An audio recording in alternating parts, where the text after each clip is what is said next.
혜자는 65세다. 남편은 10년 전 조용히 세상을 떠났고 아들과 딸은 각자의 가정을 이루어 도시에서 바쁘게 살아간다. 그들에게 더 이상 자신이 돌봄의 대상이 아님이 오히려 다행스럽다. 그녀는 그렇게 홀로 남았지만 외롭지 않다. 아침은 언제나 조용히 시작된다. 해가 창문 틈 사이로 스며들면 자동으로 열리는 커튼 사이로 부드러운 햇살이 그녀의 얼굴을 감싼다. 침대 옆에 놓인 스마트폰의 알람은 울리지 않아도 된다. 혜자는 어릴 때부터 새벽형 인간이었으니까. 향 좋은 커피를 내려 작은 발코니에 앉는다. 정갈하게 정리된 화분들 사이로 철마다 꽃이 핀다. 겨울엔 동백이, 봄이면 수국이, 그리고 요즘은 해가 길어지며 베고니아가 피었다. 그녀는 매일 아침 이 꽃들에게 말을 건다. 어쩌면 남편과의 대화가 그리워서일지도 모르겠다. 조식은 간단하다. 유기농 채소를 곁들인 오트밀이나 갓 구운 곡물빵에 아보카도를 얹기도 한다. 혜자의 냉장고는 언제나 채워져 있다. 근처 유기농 마켓에서 일주일에 한 번씩 정기 배송을 받는다. 그렇게 살 수 있는 여유가 있다는 것에 그녀는 감사한다. 남편이 남긴 부동산과 그녀 자신의 현명한 투자 덕분에 혜자는 경제적으로 풍족하다. 그녀는 매달 손에 쥐는 배당금과 임대 수익만으로도 아무 부족함 없이 지낸다. 재산에 휘둘리지 않고 오히려 그것을 도구 삼아 원하는 삶을 누리는 것. 혜자는 그 방법을 안다.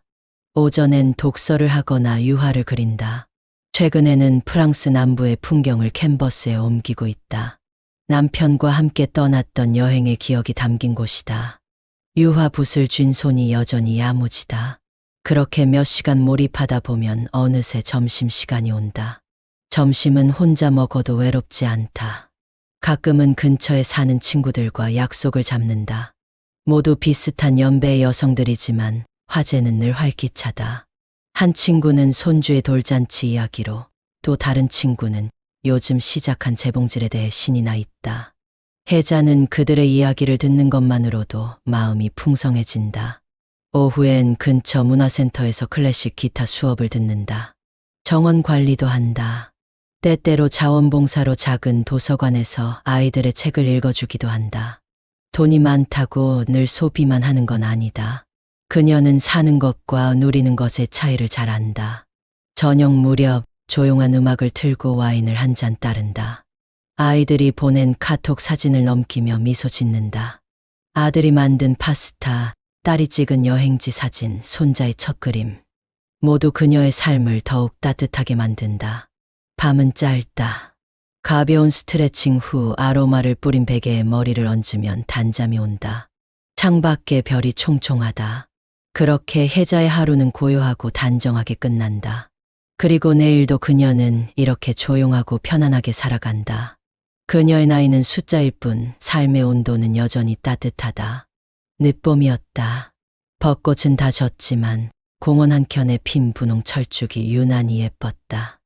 혜자는 기타 교실이 끝나고도 쉽게 자리에서 일어나지 못했다.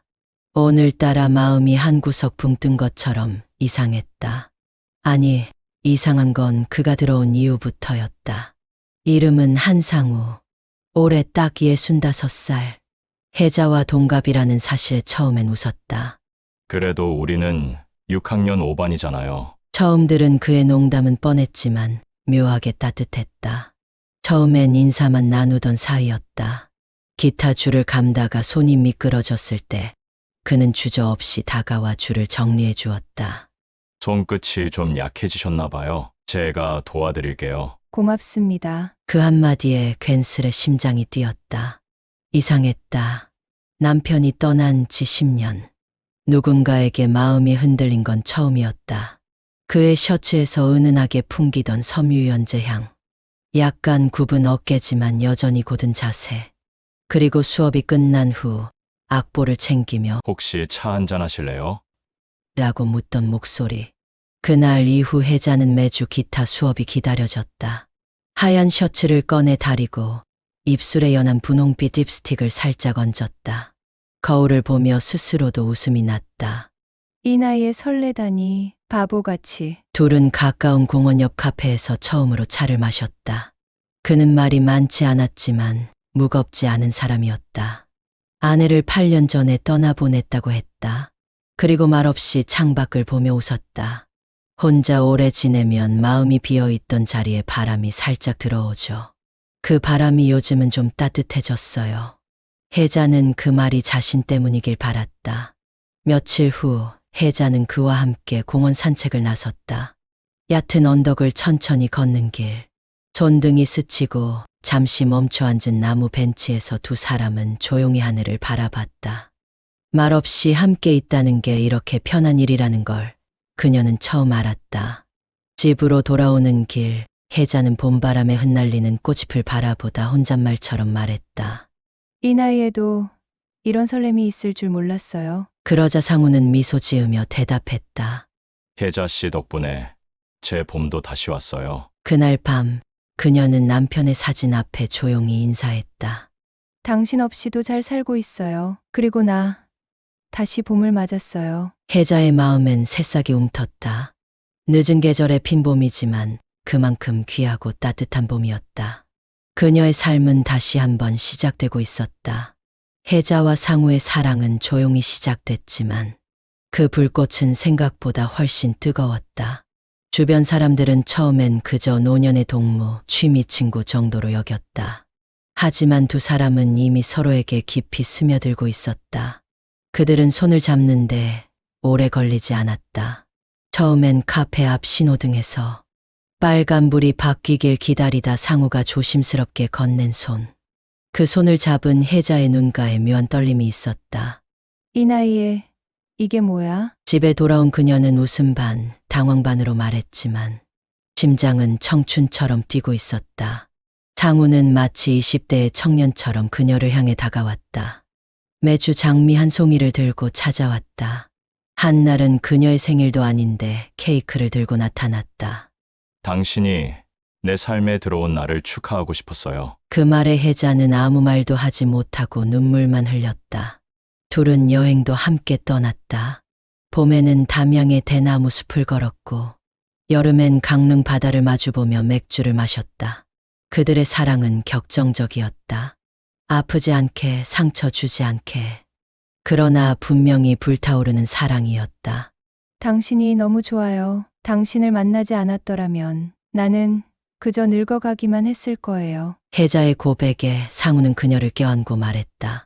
나도 그래요. 당신은 내 마지막 사랑이에요. 그리고 가장 뜨거운 사랑이에요. 주변의 시선은 곱지 않을 때도 있었다. 아들은 그 나이에 연애가 뭐예요? 라며 언성을 높였고 딸은 엄마가 이상해졌어. 라며 불편한 기색을 보였다. 하지만 혜자는 두려워하지 않았다. 너희도 사랑했잖니? 엄마는 지금 내 인생에서 가장 진심으로 사랑하고 있어. 그 단단한 눈빛 앞에 자식들도 더 이상 뭐라 하지 못했다. 어느 날 혜자는 상우에게 말했다. 이 사랑이 오래가지 못하더라도 내가 이 사랑을 기억할 수 있는 한 나는 매일이 기쁘고 살아있음을 느껴. 상우는 그녀의 손을 꼭 잡았다. 그러니까 우리 끝까지 가봐요. 노인이 아니라 그냥 남자와 여자로서. 그들은 한 번도 그렇게 치열하게 사랑한 적이 없었다. 시간을 아끼듯 하루하루를 함께 살아냈다. 그들의 사랑은 젊은이들보다 더 뜨겁고 더 진지하고 더 순수했다. 이 늦은 계절, 그들의 마음은 봄보다 더 붉게 타오르고 있었다. 상우는 늘 조용했다. 다정했지만 말이 많진 않았다. 함부로 나서지도 않았고 누구에게도 자신을 과시하지 않았다. 그런 점이 혜자에겐 오히려 더 깊이 다가왔다. 어느 날 둘은 공원 벤치에 앉아 아이스 커피를 나눠 마시고 있었다. 햇살이 나른하게 내려앉은 오후였다. 혜자는 슬며시 물었다. 상우 씨는 생활은 괜찮으세요? 일 안 하신다 했는데 혹시 연금으로 버티시는 거예요? 상우는 웃었다. 그리고 고개를 흔들었다. 아니에요. 그냥 혼자 조용히 살 만큼은 있어요. 딱히 누구한테 신세 질 일도 없고 쓰고 싶은 것도 많진 않아서요. 그 말은 더 묻지 말라는 뜻 같기도 했지만 이상하게 혜자는 더 안심이 되었다. 그는 항상 자신보다 혜자를 먼저 생각했다. 밥을 먹을 때도, 걷다가 횡단보도에 섰을 때도 한 번도 자신을 앞세운 적이 없었다. 그런 사람은 흔치 않다.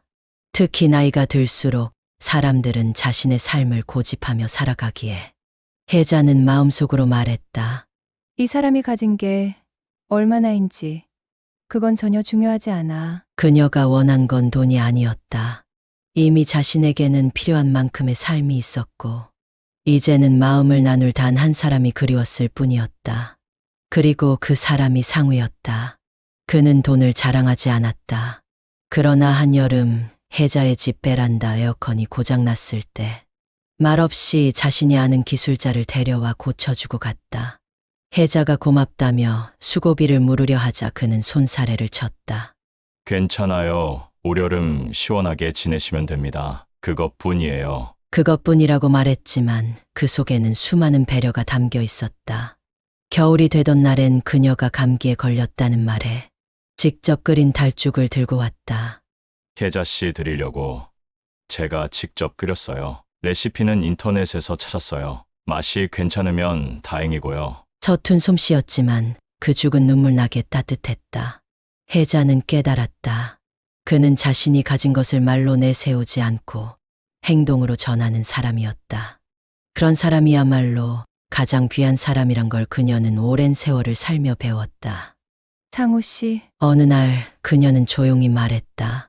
나는 당신이 가진 재산이 얼마인지 몰라도 지금까지 내가 살아온 날 중에 이렇게 마음이 따뜻했던 날은 드물었어요. 그러니까 그 따뜻함, 나한텐 그게 전부예요. 상우는 한참 말이 없다가 천천히 그녀의 손을 잡았다. 그 말 제가 평생 갖고 살게요. 그 순간 혜자는 확신했다. 자신은 이 사람을 사랑하고 있다고. 그리고 이 사랑은 어떤 수치로도 환산할 수 없는 가장 값진 감정이라고.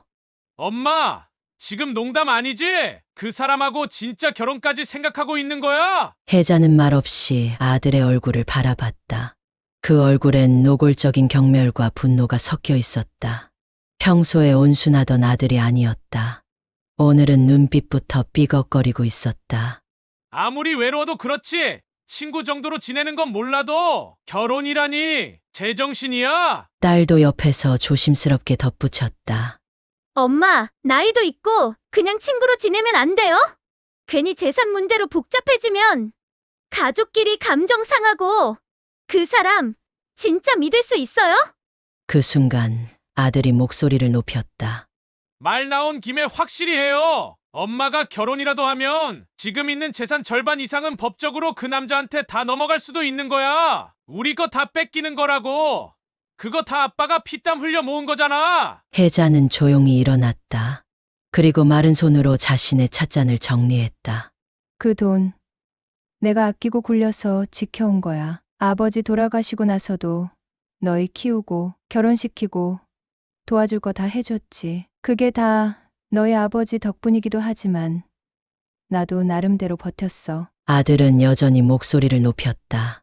그 남자 재산이 얼마 있는지도 몰라요. 자기 입으로도 혼자 살 만큼은 있다고 했다면서 그런 식으로 얼버무리기만 하잖아. 그게 수상하지 않냐고. 엄마는 지금 사랑이라는 말에 홀려서 평생 쌓아온 걸 다 잃으려고 하는 거야. 그 말에 혜자의 눈빛이 바뀌었다.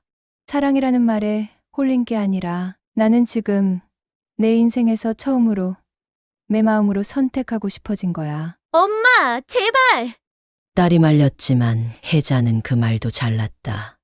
너희는 내가 그냥 외로워서 아무 남자한테 기대는 줄 알지? 근데 아니야. 난 그동안 외롭지도 않았고 나름 즐거운 생활을 해왔었어. 그래서 난 일시적 감정 때문에 이러는 게 아니야. 그 사람은 내 인생을 존중해줬어. 돈 자랑 한 번 안 하고 늘 내 입장 생각해줬어. 그런 사람.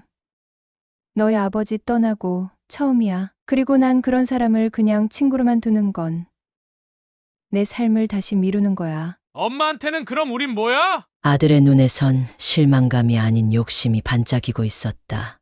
혜자는 잠시 침묵하다 말했다.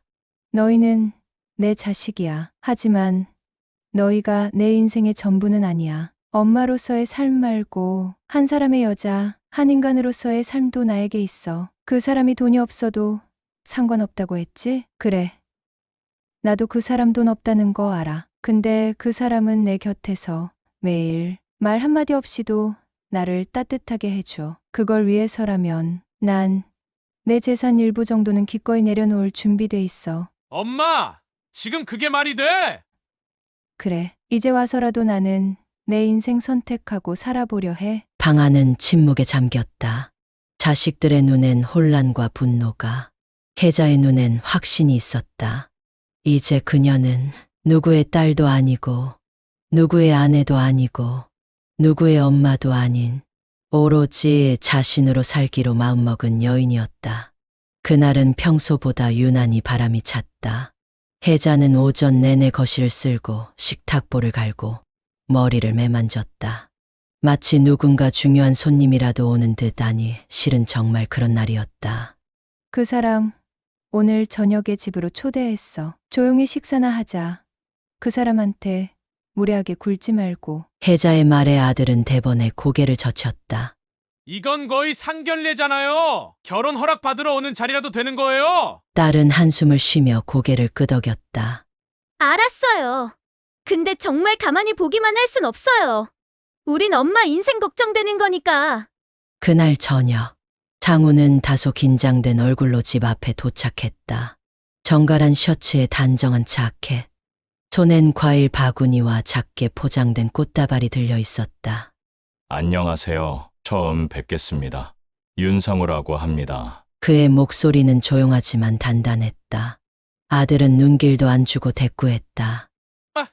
예, 뭐 앉으시죠. 아, 예, 뭐 앉으시죠. 식탁 위엔 혜자가 손수 만든 갈비찜, 잡채, 나물 몇 가지가 놓여 있었다. 하지만 음식 냄새보다 강한 건 공기 속의 기묘한 긴장감이었다. 식사를 마치고 아들은 커피를 마시면서 말을 꺼냈다. 어머니 재산은 아버지와 함께 일군 재산이에요. 저희 자식들 몫이기도 합니다. 혹시 결혼하게 되면 법적으로 상속 분쟁까지 갈 수 있다는 거 알고 계시죠? 딸도 덧붙였다. 그게 꼭 돈 때문이 아니라요. 엄마가 지금 감정적으로 판단하는 것 같아서 걱정돼서요. 정우는 찻잔을 내려놓고 천천히 자식들을 바라봤다. 그 걱정 충분히 이해합니다. 하지만 전 어떤 재산에도 관심 없습니다. 혜자 씨가 가진 것 중 내가 바라는 건 함께 걷는 시간뿐입니다. 아들은 냉소적으로 웃었다. 그런 말 다들 그렇게 하죠. 근데 정작 시간 지나면 결국 문제 생기더라고요. 그럼 제 말에 책임을 보이죠. 장우는 조용히 말했다. 공증이든 각서든 원하시면 저는 언제든 쓰겠습니다. 혜자 씨의 재산에 대해선 일절 관여하지 않겠습니다. 하지만 그 조건이 우리 사랑을 증명하는 건 아니라는 것도 알아주셨으면 합니다. 순간 거실 안이 조용해졌다. 공기 중에 긴장감이 흐른다. 아들 진수가 말한다. 상우 어르신, 하나 여쭤봐도 될까요? 앞으로 결혼하게 되시면 어디서 사실 생각이세요? 장우는 잔잔한 미소를 띄운다. 아, 네. 이미 살고 있는 집이 있습니다. 혼자 지내기엔 조금 넓긴 하지만 두 사람이 지내기엔 아주 적당하죠. 그럼 엄마 집은 어떻게 하실 생각이세요? 그건 혜자 씨가 결정하실 일입니다. 저는 강요하거나 간섭할 생각 없습니다. 본인의 삶은 본인이 주도하셔야죠. 혜자 살짝 미소 지으며 상우를 바라본다. 사위 민석이가 물었다. 혹시 자녀분은 계신가요?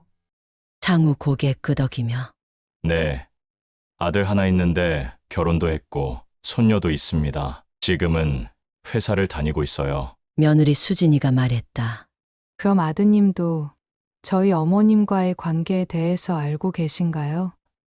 네. 제가 연애를 시작한 뒤 얼마 지나지 않아 솔직히 이야기했습니다. 아들이 처음엔 놀랐지만 지금은 좋은 분이라면 응원하겠다고 하더군요. 진수 눈이 커지며 그러면 진짜 진심으로 결혼 생각 있으신 건가요? 상우 혜자 쪽을 바라보며 네, 장난처럼 만나지 않았습니다. 처음부터 끝까지 혜자 씨는 저한텐 가장 소중한 인연이니까요. 장우의 대답을 들은 혜자의 눈가에는 감동의 빛이 흐른다. 혜자는 조심스럽게 자식들에게 말했다. 이 사람은 말보다 행동으로 나를 믿게 해줬다. 나도 그 믿음을 지킬 거다. 며느리와 딸과 사위는 고개를 숙이고 아들은 여전히 굳은 얼굴이었다. 잠시 후 혜자가 상우를 배웅하고 방으로 들어간 뒤 아들, 며느리, 딸과 사위가 마주 앉는다. 아들 진수가 말맸다. 공증까지 해준다니까 뭐 말은 깔끔하게 하시네. 딸 지은이는 고개를 끄덕이며 그러게 자기 집에서 살 거고 엄마 집은 손 안 댄다 하고 그쪽 자식들도 이미 다 알고 있다니까 좀 안심되긴 해. 말투나 태도를 보면 확실히 일반 어르신은 아니야. 말투며 자세며 좀 고급스러워. 솔직히 옷 입는 거나 신는 구두까지 너무 품이 있더라. 근데 그게 오히려 좀 찜찜하지 않아? 말도 조리 있고 감정도 잘 조절하고 솔직히 좀 연습한 느낌도 나고 혹시 진짜 제비면 어떡해. 재산 있는 중년 여성 노리고 접근하는 그런 사람들. 근데 또 그 연배에 그런 품이 만들기가 쉬운 게 아니잖아. 결국 핵심은 그 집이지. 진짜 본인 소유인지 대충 꾸며놓은 건 아닌지. 모두 잠시 생각에 잠긴다. 근데 엄마 봤잖아. 엄마가 우리 얼굴 쳐다보지도 않고 내 인생 내가 알아서 한다고 저렇게 완강하게 말씀하시는 건 처음이야. 진수는 한숨을 쉰다. 그래, 결국 엄마 마음이 제일 중요하지. 우리가 이 이상 반대하면 엄마랑 평생 거리만 생길 거야. 내 사람 마지못해 고개를 끄덕인다. 속으로는 아직 미심쩍지만 혜자의 단호한 마음 앞에서 결국 한 발 물러서는 선택밖에 없음을 받아들인다. 아들은 말이 없었다. 하지만 그의 침묵은 처음으로 부정이 아닌 고민에 가까운 침묵이었다. 혜자는 거실 창가에 앉아 밤하늘을 바라보았다. 긴 하루였다. 하지만 사랑은 그만한 싸움을 겪을 가치가 있는 것이었다. 늦은 봄 저녁, 혜자와 상우는 동네 호숫가 벤치에 나란히 앉아 있었다. 잔잔한 바람이 물결 위를 스치고 멀리서 개구리 소리가 들렸다. 둘 다 아무 말 없이 커피를 마셨다. 말하지 않아도 편안한 사이다. 상우 씨 이제는 무작정 당신이 좋아요. 서로 두 눈을 마주보며 웃는다. 잠시 후 상우가 입을 열었다. 혜자 씨, 그는 커피잔을 내려놓으며 조심스럽게 말했다. 나 사실 처음부터 혜자 씨가 마음에 들었어요. 혜자는 깜짝 놀라며 그를 바라봤다. 언제요? 상우는 멋쩍게 웃으며 고개를 살짝 기울였다. 처음 취미 모임에서 만났을 때 기억나요? 그날 다들 자기소개할 때 쭈뼛쭈뼛했는데 혜자 씨만은 말끝마다 웃었어요. 그 웃음이 참 따뜻했어요. 근데도 허세도 없고 조용히 사람들 말 들어주더라고요. 그게 참 좋았어요. 혜자는 부끄러운 듯 웃었다. 그날 나는 속으로 내가 여기서 뭐 하고 있나 그 생각밖에 없었는데 상우는 고개를 끄덕였다. 그래서 더 좋았나 봐요. 어색해하면서도 진지하게 말하려고 하는 모습이 있다. 내 마음이랑 같더라고요. 그는 잠시 말을 멈췄다가 살며시 웃었다. 근데 내가 심쿵한 순간은 그보다 며칠 뒤였어요. 그날 같이 국화차 마시러 갔었잖아요. 혜자 씨가 손등에 뜨거운 물을 쏟았는데 깜짝 놀라면서도 혼잣말로 괜찮아. 이 정도쯤이야. 뭐 하고 웃더라고요. 기억나요? 그 웃음이 참 이상했어요. 아픈데도 괜찮다고 말하려는 그 표정 귀여웠어요. 연애는 65세 여인에게도 귀엽다고 말하는가 봅니다. 혜자는 아무 말 없이 그의 손을 꼭 잡았다. 말보다 따뜻한 온기가 밤 공기 속에 천천히 퍼져나갔다. 그 순간 혜자는 깨달았다. 사랑은 가슴 뛰는 젊은 감정이 아니라 서로의 깊이를 알아보는 일이라는 걸. 그리고 자신도 모르게 흘린 그 한 번의 미소가 한 남자의 마음을 이렇게도 흔들 수 있다는 사실에 뭉클해졌다. 혜자 씨, 이제 우리 아들이랑 며느리도 만나줄 수 있어요? 상우는 조심스럽게 물었다. 혜자는 놀랐지만 고개를 끄덕였다. 그래요. 저도 한번 만나고 싶네요. 며칠 뒤 서울 강남 한복판 고급 한식당의 프라이빗 룸. 혜자와 상우는 먼저 도착해 앉아 있었다. 곧 세련된 슈트를 입은 중년의 남자와 단정한 스타일의 젊은 여성이 들어왔다. 아버님, 안녕하세요. 며느리가 상우에게 인사를 한 후에 혜자에게 처음 뵙겠습니다. 아버님 말씀 많이 들었습니다. 상우는 미소 지으며 인사를 나눴다. 혜자 씨, 여긴 내 아들 윤민성, 그리고 며느리 김다혜예요. 아들과 며느리는 깍듯하게 고개를 숙였다. 혜자는 약간 긴장한 채 고개를 숙였다. 안녕하세요. 저는 민혜자라고 해요. 잠시 후 민성이가 말을 꺼냈다. 아버지가 이렇게까지 진지하게 말씀하신 건 처음입니다. 평소엔 좀처럼 사적인 감정을 말하지 않으시거든요. 아, 그러세요? 혜자는 멋쩍게 웃었다. 그때 며느리 다혜가 이어서 말했다. 참 인사 제대로 드릴게요. 저희는 JK중공업 운영하고 있어요. 지금은 대표이사직은 남편 윤민성 씨가 맡고 있고 아버님은 회장직에서 물러나셨어요. 혜자의 눈이 커졌다. JK중공업이요? 그게 TV에서도 봤던 회사인데. 상우는 머쓱한 듯 웃었다.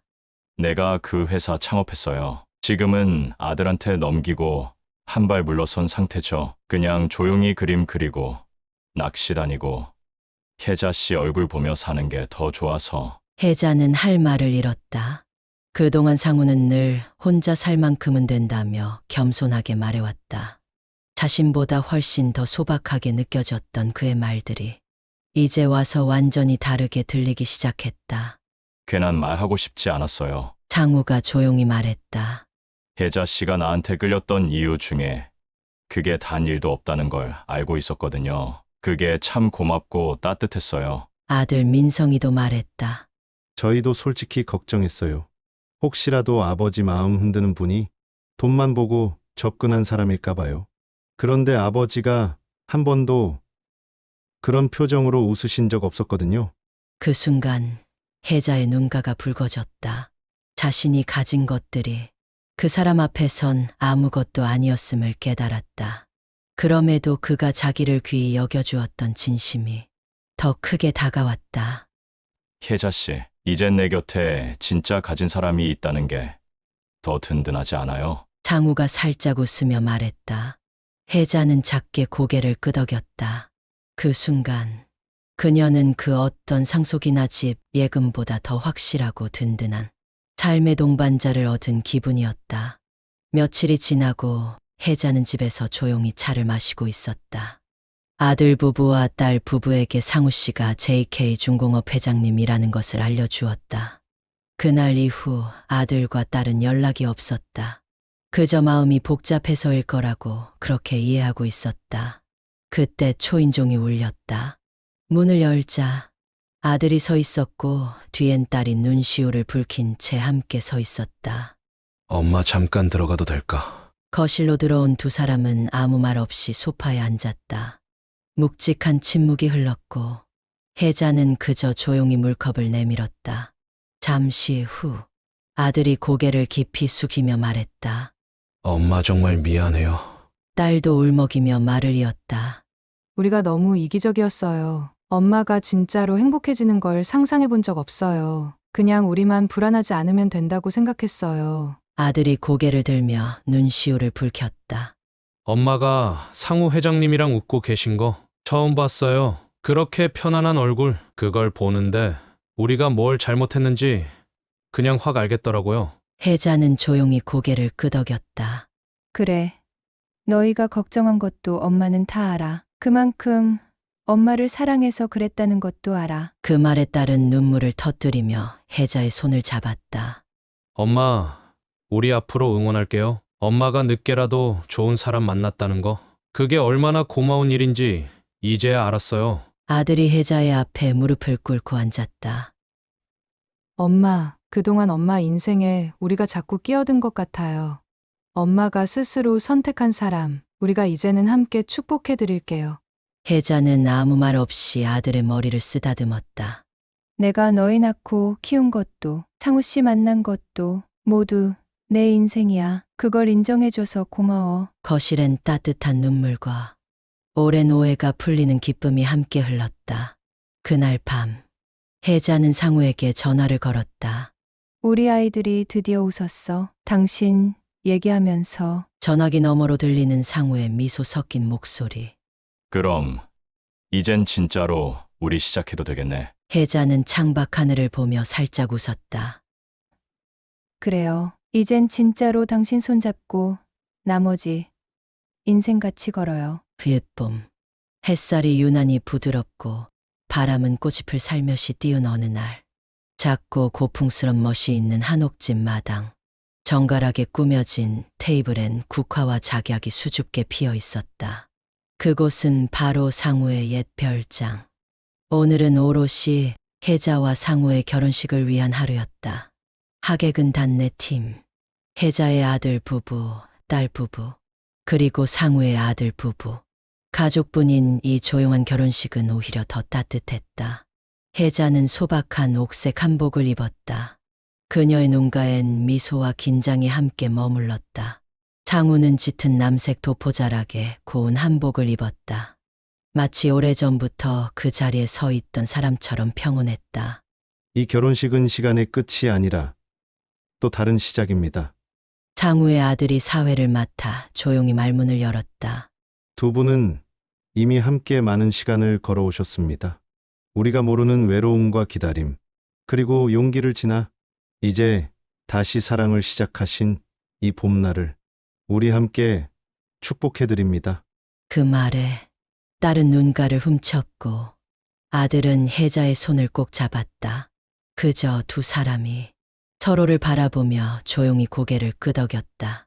혜자 씨, 당신이 이 삶의 후반전에 나와 함께 해줘서 나는 매일매일 상을 받은 것 같습니다. 상우 씨, 그대의 손을 잡는 이 순간이 내 인생 가장 따뜻한 봄이에요. 둘은 천천히 포옹했다. 어느 누구의 박수도 없이 그저 가족들의 눈물이 그들의 사랑을 축복했다. 그날 식이 끝나고 작은 정원 테이블에서 둘만이 앉아 있었다. 상우가 말했다. 혜자 씨, 우리 오늘 하루를 화양연화라고 부르자고요. 혜자가 되물었다. 화양연화. 인생에서 가장 아름다운 순간, 지금 바로 이 순간 말이죠. 혜자는 가만히 웃으며 고개를 끄덕였다. 그녀의 봄은 지금 시작이었다. 여기까지 들어주셔서 감사합니다. 누군가의 인생이 봄처럼 다시 피어날 수 있다는 건 사랑은 나이와 상관없이 언제든 우리 곁에 찾아올 수 있다는 증거입니다. 오늘의 혜자 씨의 이야기처럼요. 혹시 지금 여러분 곁에도 조용히 다가오는 따뜻한 마음이 있다면 망설이지 마시고 그 봄날을 맞이해 보시길 바랍니다. 이야기가 좋았다면 구독과 좋아요, 알림 설정 꼭 눌러주시고요. 여러분의 생각도 댓글로 함께 나눠주세요. 작은 공감이 모여 더 따뜻한 이야기가 됩니다.